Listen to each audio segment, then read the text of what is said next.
PCOD ഉള്ളവർക്ക് Kerala style diet എന്തൊക്കെ കഴിക്കാം? PCOD പോളിസിസ്റ്റിക് ഒവേറി ഡിസീസ് ഉള്ളവർക്ക് ഭക്ഷണക്രമം വളരെ പ്രധാനമാണ്. ശരിയായ ഭക്ഷണശീലം ഹോർമോൺ ബാലൻസ് മെച്ചപ്പെടുത്താനും ഇൻസുലിൻ റെസിസ്റ്റൻസ് കുറയ്ക്കാനും ശരീരഭാരം നിയന്ത്രിക്കാനും സഹായിക്കും. കഴിക്കാവുന്ന കേരള ഭക്ഷണങ്ങൾ: മട്ടയരി അളവിൽ മാത്രം, വിവിധ പച്ചക്കറികൾ ചേർത്ത തോരൻ, ചീര, മുരിങ്ങയില പോലുള്ള ഇലക്കറികൾ, മത്തി, അയല തുടങ്ങിയ മത്സ്യങ്ങൾ വറുത്തതിനേക്കാൾ ഗ്രിൽ ചെയ്തതോ കറിയാക്കിയതോ നല്ലത്, വേവിച്ച മുട്ട, ചെറുപയർ, കടല, വൻപയർ തുടങ്ങിയ പയർവർഗ്ഗങ്ങൾ, റാഗി, ഓട്സ്, ബദാം, വാൾനട്ട്, ഫ്ലാക്സീഡ്, ചിയ സീഡ്, പഞ്ചസാര ചേർക്കാത്ത തൈര് അല്ലെങ്കിൽ മോര്, പേരയ്ക്ക, ആപ്പിൾ, ഓറഞ്ച്, പപ്പായ പോലുള്ള പഴങ്ങൾ.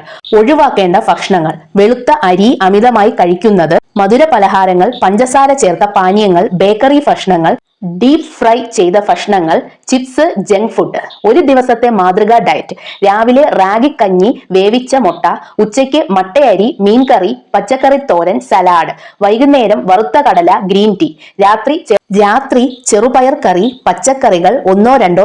ഓർക്കുക, ഭക്ഷണത്തോടൊപ്പം ദിവസവും 30 മുതൽ 40 മിനിറ്റ് നടക്കുകയോ വ്യായാമം ചെയ്യുകയോ ചെയ്യുക. ആവശ്യത്തിന് ഉറങ്ങുകയും മാനസിക സമ്മർദ്ദം കുറയ്ക്കുകയും ചെയ്യുക.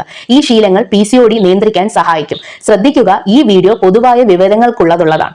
വ്യക്തിഗത ചികിത്സയ്ക്കോ ഡയറ്റ് പ്ലാനിനോ ഡോക്ടറെയോ രജിസ്റ്റർ ചെയ്ത ഡയറ്റീഷ്യനെയോ ഉപദേശം തേടുക.